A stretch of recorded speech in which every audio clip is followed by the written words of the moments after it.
Admittedly, I'm in that weird, funky situation again where I'm not feeling the best about my artwork, so I took it upon myself to embark on the... I guess you could call this a rite of passage? I can only guess how many other artists on YouTube have done something like this, but it's something that I do on occasion, and it's also the subject of today's video. Redrawing my old artwork. I've picked 3 old drawings that I made over the years, some are a bit more recent, and one in particular is borderline ancient at this point. I do have backstories for all 3 of these characters, as they were part of comic projects that never really took off. I will be talking about some basic background information for all of them before going into how I improved each piece. Partially because I need an excuse to ramble about my characters, but also because I thought it'd be fun information to share. I'll also be breaking down the things I wanted to improve on with each of the original artworks, along with the things that I enjoyed and wanted to carry over to the remastered editions, if you will. Is art improvement real? Or is it all just an illusion? Either way, if you're new here and you want to see me remake these masterpieces, then make sure to like and subscribe. And if you're already subscribed, then welcome back to the spaghetti layer. But without further ado, strap your butts in because here we go!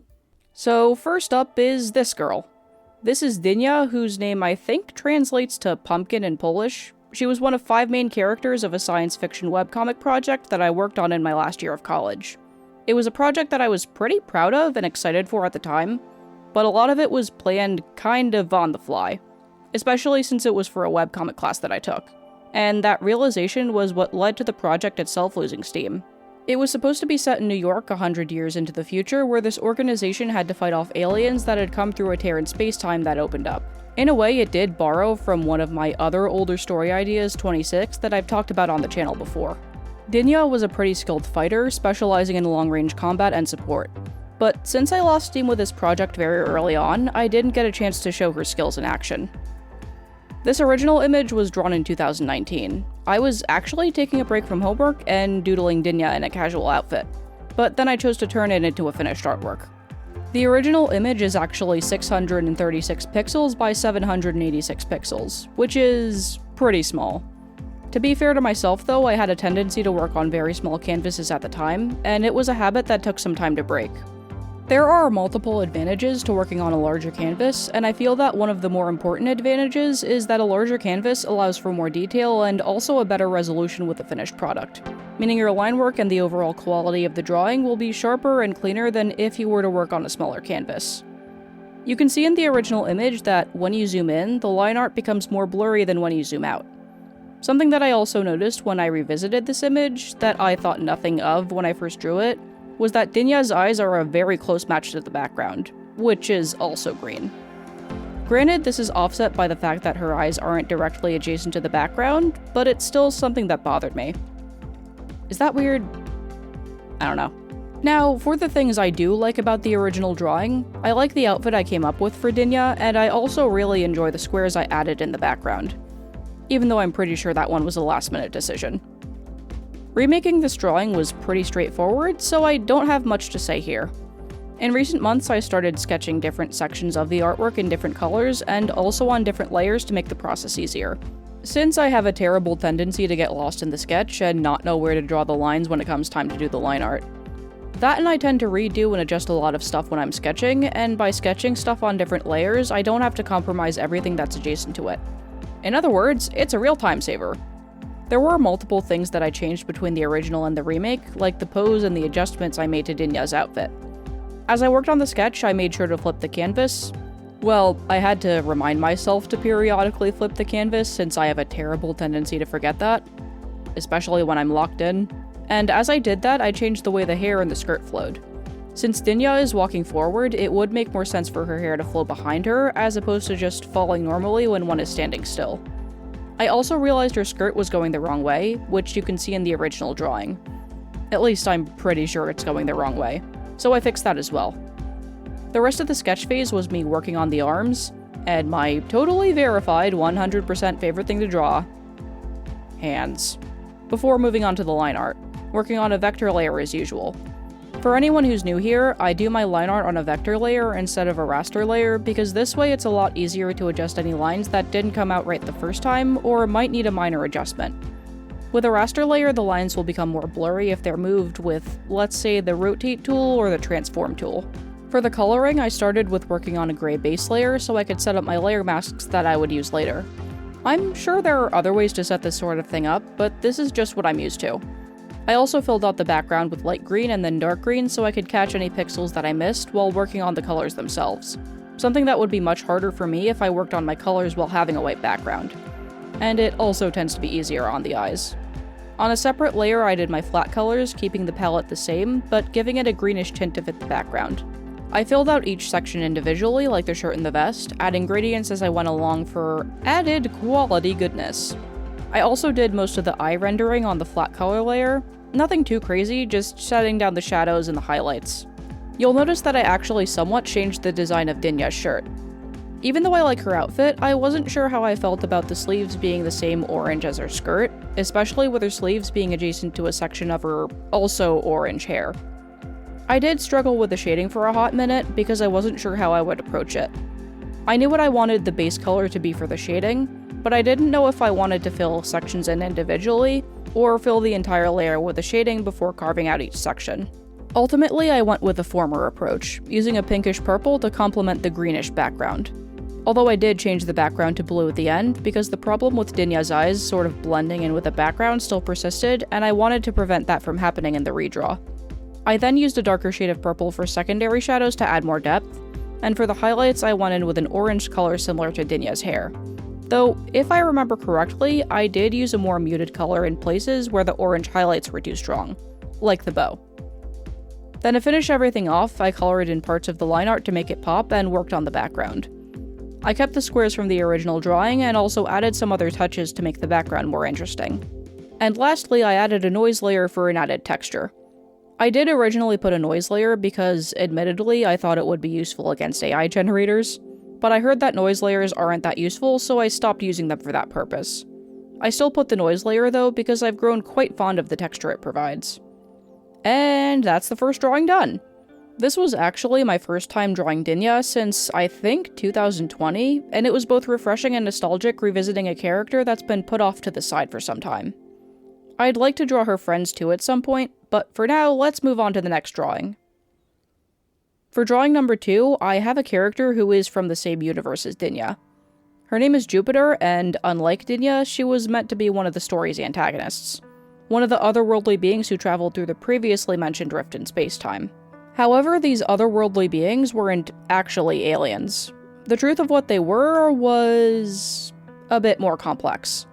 Jupiter was a quiet sort of character who preferred to convey her feelings through her actions instead of her words, and wasn't one to talk much because of this. She also had reflexes on a level far greater than most of her peers, and had an almost uncanny ability to avoid danger. I'm actually not sure if I pinned down a specific ability for her, but those were the traits I put down in my production notes for the 2 years or so that I worked on the story. Jupiter was also meant to be a sort of foil/counterpart for the story's protagonist Ilsa, but that's another can of worms. This piece was actually drawn for an art challenge called Huevember back in 2020. For anyone who doesn't know, Huevember is a month-long art challenge that takes place in November every year, where you do one drawing per day for the entire month, with one main designated hue for that day. You can change the value and saturation of the main hue, and you can include whatever colors you want, on the condition that the main hue is the main visible color for that piece.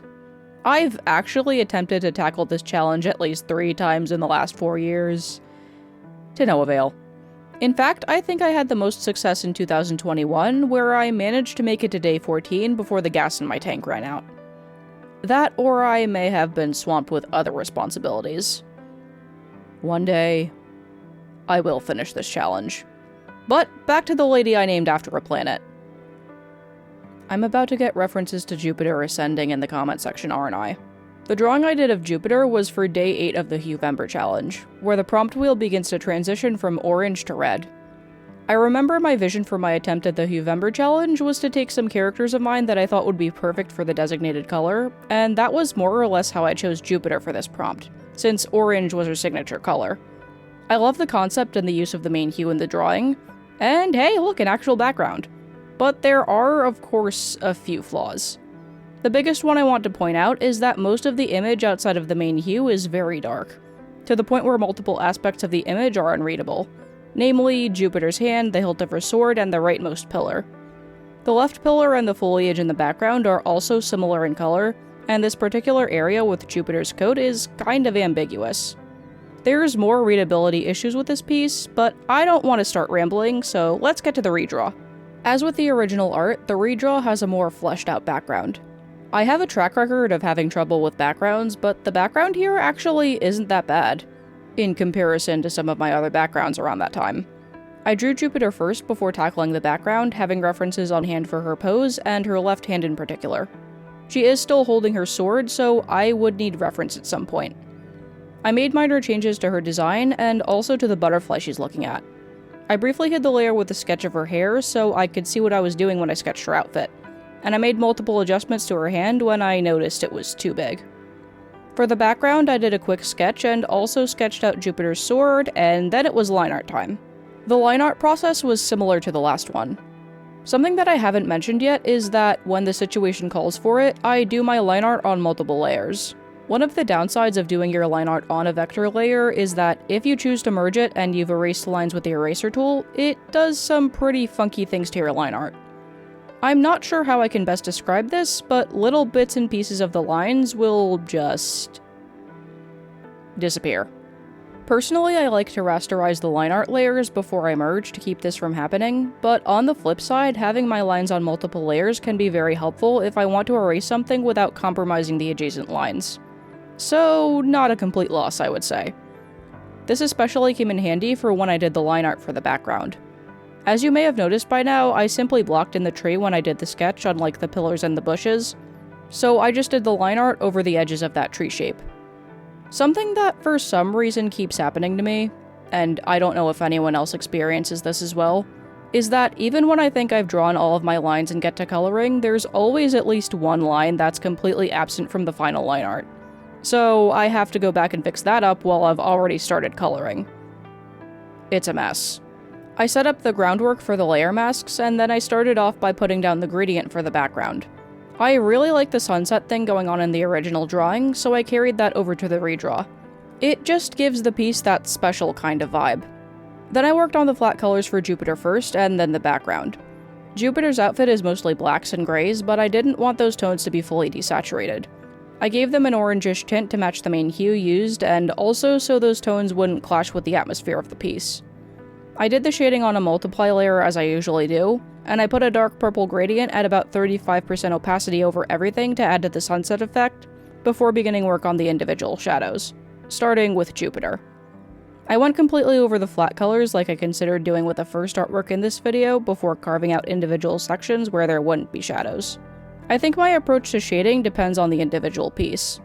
If I want more dramatic lighting, this is the approach I would take, but otherwise I would stick to a more straightforward shading method. I actually didn't do the same with the background. Come to think of it, I was probably running short on brain cells. But I blocked much of the bushes and the pillars with the dark purple shading, and I also rendered the tree with the shading and the highlights layer as well. I used a combination of pink and orange for the highlights. Among the usual highlights for the hair and the metallic surfaces, the pillars, and other things, I also added a rim light around the edges of certain objects to help with readability. Then for the finishing touches, I used the soft airbrush on an add glow layer to give the butterfly its glowing effect, and painted in some clouds and stars on a separate layer. And let's not forget coloring certain parts of the line art. Here is the finished redraw. Even though I'm happy with it, I feel like there are some things that could still be fixed, namely the legibility and contrast in some areas. Regardless, it is certainly a step up from the original piece, at least for me. Anyhow, let's get to the last drawing. Now, last but not least, let's look at the oldest drawing of the bunch. Let's go back to 2015. It was a pretty interesting time in my art journey, I won't lie. I had an influx of story ideas in my head after a long period of art block, I was about to start college, and there was a whole other host of stuff that would take me 600 years to get through, but with one of those aforementioned ideas was this girl. A temperamental young woman named Nana, which is one of the ways to read the Japanese character for the number 7, but the character itself is also present in the Chinese writing system. As for Nana's origins, stay with me for this one, this is where the IRL lore gets complicated. Sort of. When my Magical Girl Action Project 26, the project that consumed all of my brain cells in my childhood, got put on the back burner around 2015, I took the title of that story and changed it to 26 Days. Another project that I've mentioned on the channel in the past. In this story, the main characters, all of whom had special powers, had a set amount of time to stop a plot concocted by some corrupt higher-ups if they had any hope of saving the world as they knew it. If you saw the video series where I remade the comic spin-off for 26 Days that I drew in college, you may already be familiar with Emily and Anik, who were meant to be characters for that universe. Nana was also part of that universe. She was one of the protagonists, and her ability allowed her to lift anything up to 7 times her weight. She also had a particular fondness for baseball, but I like to imagine an actual baseball career didn't work out for her since her super strength would just lead to her destroying all of the baseballs. As with the last two, let's look at the things I want to change first. I don't remember if I planned on coloring this later on. I actually do know what she would look like in color, but either way I never got around to it, so it's just been in black and white this whole time. That, and I don't know how to feel about the fact that you're just seeing Nana head-on facing forward. Again, I was 18 and didn't really experiment with poses and a bunch of other things as much as I should have, so the lack of dynamic poses is another thing I want to change. Even after 9 years though, I do still enjoy Nana's design. Though there were, as with the other two drawings, some changes I made for the redraw that you'll see soon. And the lack of full color, whether intentional or not, gave me some ideas as to how to approach the redraw. So let's get into it. I started with a sketch and went about it as per usual. I had some references on hand as always, including for the pose since it's not at an angle I usually draw. For Nana's design, I changed the sneakers, the leg warmers, literally what are these, and I made a minor adjustment to the shorts. I considered changing the shorts completely, but then I realized, if it ain't broke, don't fix it. Nana wears a varsity jacket, so I had a reference for that as well on the side in regards to her sleeves. One of the many things I want to get better at is learning how to draw different types of fabric, specifically how they fit on the body. Until a few years ago, I just drew similar folds for the shirt sleeves regardless of the type of fabric. 0 out of 10 would not recommend. Each type of fabric behaves differently, and I want to reflect that in my artwork. The other main challenge was tackling the perspective of Nana's pose, like how the hat would fit on her head or how the leg warmers would fit. But I was eventually able to figure it out. Looking back at it now with a fresh set of eyeballs, I can't really say the same for her bat. You could probably say she's holding it horizontally, but that doesn't change the fact that there's a bit of a perspective issue. So I'm most likely going to go back in to fix that. The line art process was just business as usual, so I'm not going to throw myself into the Department of Redundancy department for that one. However, I do want to point out that unlike the mapping pen, which I used for the other two illustrations, I used the Real G pen for this drawing just to switch things up, even though I usually use the Real G pen for my art anyway. I wanted to keep the black and white feel of the original drawing in some way, so I decided to have the redraw be mostly grayscale with only a few colors. Green for Nana's hair and some of the accents on her outfit, gold for her eyes, and pink, which I ultimately went with for the background to complement the green. For the gray tones, I only went with 5 or 6. I don't usually do grayscale, so it was a challenge figuring out which tone would go where for the sake of readability and also for the aesthetic. But I still wanted to get out of my comfort zone a little with this one, so challenge accepted. Other than that, I approached the coloring the same as I would if I did it in full color, using gradients and making certain areas of the flat colors darker for, I guess, a more polished look. I'm not sure what to call it. For the areas that I colored in black, I made the overlaying line art white for legibility and also for contrast. I initially forgot to do that for Nana's sneakers, but I did fix that up real quick after I recorded the time-lapse. I used teal for the shading. I wanted a color that would fit the spot coloring, but also wouldn't be so harsh. Multiply layers have their uses, and they've been very useful for me when coloring, but it's always good to know which color to use for which section of the image you're shading. I wanted the light to hit Nana from the front, but I also cast her lower legs in shadow to help give the illusion that the viewer is seeing her from above. Again, I still need to work on that, but I don't think this was a bad attempt. Hopefully. I used green for the highlights, and I imagined the baseball bat would be made of metal, so I shaded it accordingly and used the blur tool so the shading wouldn't be so harsh. Which is something that I do for other surfaces, but especially for metallic surfaces. And not gonna lie, metal is probably one of my new favorite things to render. Shiny. In the original image, you can see Nana's shirt underneath the jacket has some writing on it. I have, unfortunately, forgotten what her shirt was supposed to say, so I took the H and kinda just winged it. At first I wanted it to say the, but I couldn't decide on what to put after that, so in the end I went with Y instead. As in, why not? Why not eat pasta? Okay, no. As with the first drawing, I made the background more simplistic. As the saying goes, less is more. Well, sometimes. I made a selection of one of my layer masks and filled the selection with a pink gradient and used the transform tool to make it look like a cast shadow on the ground. And finally, I used one of the screen tones that Clip Studio Paint offers before rasterizing that layer and changing it to a light pink color for that added finish. And that's the last drawing done. As with the other two, I'm pretty happy with how this drawing came out, and again, this isn't bad for a pose and angle I don't usually draw. I'm also quite fond of the contrast between the green and the pink, and I think the spot coloring turned out great as well. But let's look at all of these redraws one more time. Honestly, redrawing these pieces made me open my eyes to a couple of things. Sometimes I feel like I'm stagnating, and I'm sure a lot of other artists feel this way too, but putting your old and new art side by side really gives you a new perspective, as it did for me. And having redrawn these images, I really should give myself more credit because admittedly it's something I'm not very good at. It's hard for me to pick out which one of the three remakes is my favorite, since I'm equally happy with all of them, although I will most likely make some adjustments as I said. But whatever the case may be, that is going to do it for this video. If you liked this video and you want to see more art-related videos and shenanigans from me, make sure to like, share, and subscribe. I post new videos every other Friday, usually about drawing or what have you, but sometimes I dabble in other art-related things as well. If you want to support me further, please check out my other social media accounts as well as my Ko-fi and my Etsy shop, which are all in the description. And lastly, if you made it this far, leave a bagel emoji in the comment section below. And remember to keep things civil in the comments, or I will put a whoopee cushion in your chair when you least expect it. And yeah, that's about everything. Thanks for watching.